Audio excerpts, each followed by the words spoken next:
Hi friends, എല്ലാവർക്കും നമ്മുടെ ചാനലിലേക്ക് സ്വാഗതം. ഇന്നത്തെ നമ്മുടെ വീഡിയോ ഒരു കുക്കിംഗ് റെസിപ്പിയാണ് കേട്ടോ. എല്ലാ ദിവസത്തെയും പോലെ നമ്മുടെ ഡെയിലി വ്ലോഗ് അല്ല. ഇന്നത്തെ നമ്മുടെ റെസിപ്പി എന്ന് പറയുന്നത് ഒരു വറുത്തരച്ച അടിപൊളി ടേസ്റ്റുള്ള മുട്ടത്തീയലാണ്. അപ്പോൾ നമുക്കിത് എങ്ങനെ റെഡിയാക്കുന്നതെന്ന് നോക്കാം. ഇതിനായിട്ട് ഞാൻ 3 മുട്ട എടുത്തിട്ടുണ്ട്. നമ്മുടെ ആവശ്യത്തിനനുസരിച്ച് മുട്ട എടുക്കാം. അപ്പം നന്നായിട്ട് മുട്ട ഒരു 15-20 മിനിറ്റോളം ഒന്ന് പുഴുങ്ങിയെടുക്കണം. ആ നേരത്ത് നമ്മൾ ഇതിലേക്ക് വേണ്ട അരപ്പ് റെഡിയാക്കുവാണ്. അതിനായിട്ട് കുറച്ച് തേങ്ങ, പിന്നെ മുളക് പൊടി, മല്ലിപ്പൊടി, മഞ്ഞൾപ്പൊടി, കുരുമുളക് പൊടി, പെരിഞ്ജീരകം, ഒരു ചെറിയ കഷ്ണം കറുവാപ്പട്ട, ഗ്രാമ്പു, പിന്നെ സ്റ്റാർ ലീവ്സ്, അത്രയും സാധനം വേണം. ഇനി നമ്മളൊരു ചീനച്ചട്ടി എടുത്ത് ചട്ടി ചൂടാകുമ്പം എണ്ണയൊന്നും ഒഴിക്കേണ്ട. നേരിട്ട് നമുക്ക് ഇതിലേക്ക് നമ്മൾ എടുത്ത് വെച്ചിരിക്കുന്ന തേങ്ങ ഒന്ന് ചേർത്ത് നന്നായിട്ടൊന്ന് വറുത്ത് കൊടുക്കാമേ. അപ്പം ഫ്ലെയിം ലോ ഫ്ലെയിമിലായിരിക്കണം, അല്ലെന്നുണ്ടെങ്കിൽ തേങ്ങ അടിഭാഗമൊക്കെ പെട്ടെന്ന് അങ്ങ് കരിഞ്ഞു പോകും. അപ്പം നമ്മൾ കൈ എടുക്കാതെ ഒന്ന് ഇളക്കിക്കൊണ്ടിരിക്കണം കേട്ടോ. അപ്പോൾ കരിഞ്ഞു പോകാൻ പാടില്ല. ഏകദേശം ഈ ഒരു പാകത്തിലാകുമ്പോഴേക്കും ഇതിലേക്ക് നമ്മൾ എടുത്തു വെച്ചിരിക്കുന്ന മസാലകളെല്ലാം നമുക്കൊന്ന് ചേർത്ത് കൊടുക്കാമേ.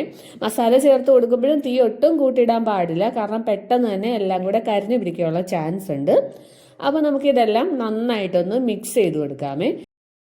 ഇപ്പം നമ്മുടെ ഈ തേങ്ങയുടെയും മസാലയുടെയും കൂട്ട് പാകത്തിന് മൂത്ത് വന്നിട്ടുണ്ട്. ഇനി നമുക്കിതിലേക്ക് കുറച്ച് കൊച്ചുള്ളി അരിഞ്ഞത്, കറിവേപ്പില, അതുപോലെ 2 കഷ്ണം വെളുത്തുള്ളി ഒന്ന് ചെറുതായിട്ട് അരിഞ്ഞത്, ഇത്ര സാധനം ഒന്ന് വേണം. അപ്പം നമ്മൾ മസാലയ്ക്ക് വേണ്ടി മാറ്റി വെച്ചിരുന്ന തേങ്ങയുടെ ഈ കൂട്ട് നന്നായിട്ട് തണുത്തതിന് ശേഷം നമുക്ക് ഇത് മിക്സിയുടെ ജാറിലേക്ക് ഒന്ന് ചേർത്ത് കൊടുത്തിട്ട് നല്ല കുറച്ച് വെള്ളം കൂടെ ചേർത്ത് നല്ല പേസ്റ്റ് പോലെ നമുക്കിതൊന്ന് അരച്ചെടുക്കാമേ. ഒട്ടും തരിതരിപ്പില്ലാതെ അത്യാവശ്യം മാക്സിമം പേസ്റ്റ് പോലെ നമ്മളിന്ന് അരച്ചെടുക്കണം. അപ്പം ഞാനിത് നന്നായിട്ടൊന്ന് അരച്ചെടുത്തിട്ടുണ്ട്. ഈ നേരത്ത് മുട്ട നമ്മൾ നന്നായിട്ട് പുഴുങ്ങി വെച്ചിട്ടുണ്ടായിരുന്നു. അപ്പോൾ അത് തോലെല്ലാം ഉരിച്ച് ഇതുപോലെ നമുക്കൊന്ന് സെറ്റാക്കി എടുക്കാം. ഇനി ഈ കറിയുടെ ഒരു പ്രത്യേകത, മുട്ട നമ്മളിലേക്ക് ഡയറക്റ്റ് ആയിട്ടോ അല്ലെങ്കിൽ ചെറുതായിട്ട് വരഞ്ഞോ അല്ല, ഇങ്ങനെ മുറിച്ച് 2 ആക്കി തന്നെ ഇതിനകത്തോട്ട് നമ്മൾ ഇടണം. അതാണ് ഈ കറിയുടെ ഒരു പ്രത്യേകത എന്ന് പറയുന്നത്. അപ്പോൾ ഇതിൻ്റെ ഒരു ടേസ്റ്റൊക്കെ നന്നായിട്ട് കറിയുടെ ചാറിലേക്ക് ഇറങ്ങും. അപ്പോൾ ഒരു നല്ലൊരു ടേസ്റ്റാണ്. അപ്പോൾ ഇനിയിപ്പോൾ നമ്മൾ ആദ്യമേ എടുത്തിരുന്ന ആ ചീനച്ചട്ടി തന്നെ ഒന്ന് കഴുകി വീണ്ടും നമ്മൾ അടുപ്പിലോട്ടൊന്ന് വെച്ചിട്ടുണ്ട്.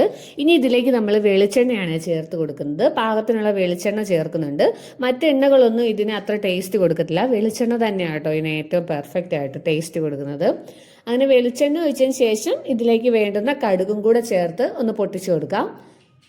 കടുക് പൊട്ടി വരുമ്പോഴത്തേനും ഇതിലേക്ക് നമ്മൾ എടുത്തു വെച്ചിരിക്കുന്ന ചെറിയുള്ളി, കറിവേപ്പില, വെളുത്തുള്ളി എന്നിവയെല്ലാം കൂടെ ചേർത്ത് നന്നായിട്ട് നമുക്കൊന്ന് മിക്സ് ചെയ്ത് കൊടുക്കാം.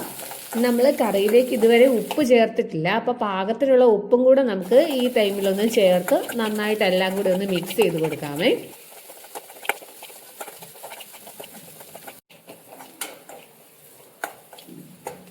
അപ്പോൾ ഉള്ളിയുടെ കൂട്ടെല്ലാം നന്നായിട്ട് വഴന്ന് വന്നിട്ടുണ്ട്. കരിഞ്ഞു പോവാതെ ഒന്ന് മൂപ്പിച്ചെടുക്കണം. ഇനി ഇതിലേക്ക് നമ്മൾ അരച്ചു വെച്ചിരിക്കുന്ന തേങ്ങയുടെ അരപ്പും പാകത്തിനുള്ള വെള്ളവും കൂടെ ചേർത്ത് നന്നായിട്ടൊന്ന് തിളപ്പിച്ചെടുക്കാമേ. അപ്പോൾ ഇതിലേക്ക് നമ്മൾ ജാർ ഒന്ന് കഴുകി കുറച്ച് വെള്ളം ഒഴിക്കണം.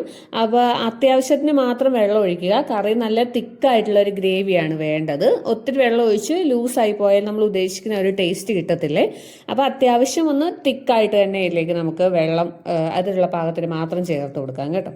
ഇനി നമുക്ക് കറികൾ തിളച്ച് വരുന്ന സമയത്ത് മുട്ടയും കൂടെ ഇതിലേക്ക് നമുക്ക് ചേർത്താം. ഇനി ഇത് ഒത്തിരി ഇട്ട് ഇളക്കാനൊന്നും പാടില്ല, കാരണം മുട്ടയുടെ പീസൊക്കെ ഉടഞ്ഞു പോകാൻ ചാൻസ് ഉണ്ട്. അതുകൊണ്ട് ഇതേപോലെ ചെറുതായിട്ട് നമ്മൾ തവി വെച്ച് എല്ലാ പീസിലും ഒന്ന് ഗ്രേവി ആവുന്ന വിധത്തിലൊന്ന് ആക്കി കൊടുത്താൽ മാത്രം മതിയേ. ഇനി നമുക്കത് സ്റ്റൗവ് നന്നായിട്ടൊന്ന് തിളച്ചതിന് ശേഷം ഓഫ് ചെയ്ത് കൊടുക്കാം. അപ്പം ഇത്രയേ ഉള്ളൂ, നമ്മുടെ ഈസി ആയിട്ടുള്ള ടേസ്റ്റി ആയിട്ടുള്ള പെർഫെക്റ്റ് ആയിട്ടുള്ള വറുത്തരച്ച മുട്ടക്കറി റെഡി ആയിട്ടുണ്ട്. ഇത് ചപ്പാത്തിയുടെ കൂടെയും ചോറിൻ്റെ കൂടെയും ബ്രെഡിൻ്റെ കൂടെയും ഭയങ്കര ടേസ്റ്റ് കേട്ടോ. എല്ലാവരും ഇതുപോലെ ട്രൈ ചെയ്തിട്ടില്ലാത്തവർ നമ്മുടെ റെസിപ്പി ഒന്ന് ട്രൈ ചെയ്ത് നോക്കണം. അതോടൊപ്പം റെസിപ്പി ഇഷ്ടമായിട്ടുണ്ടെങ്കിൽ വീഡിയോ കാണുമ്പോഴത്തേനും കമന്റ് ബോക്സിൽ ജസ്റ്റ് ഒന്ന് ഇഷ്ടമായോ ഇല്ലയോ എന്നൊരു കമന്റ് കൂടെ ഇടണം കേട്ടോ. അത് നമുക്ക് അടുത്ത വീഡിയോ ചെയ്യാനായിട്ടുള്ളൊരു സപ്പോർട്ടായിരിക്കും കേട്ടോ. അപ്പം നമ്മുടെ ചാനൽ ഇതുവരെ സബ്സ്ക്രൈബ് ചെയ്യാതെ കാണുന്നവർ ഒന്ന് സബ്സ്ക്രൈബ് ചെയ്യണം. അതുപോലെ കാണുന്ന വീഡിയോസിനൊക്കെ ഒന്ന് ലൈക്ക് ബട്ടണോടെ പ്രസ് ചെയ്ത് നമ്മളൊന്ന് സപ്പോർട്ട് ചെയ്യണേ. അപ്പം നെക്സ്റ്റ് വീഡിയോയിൽ കാണാം. Thanks for watching.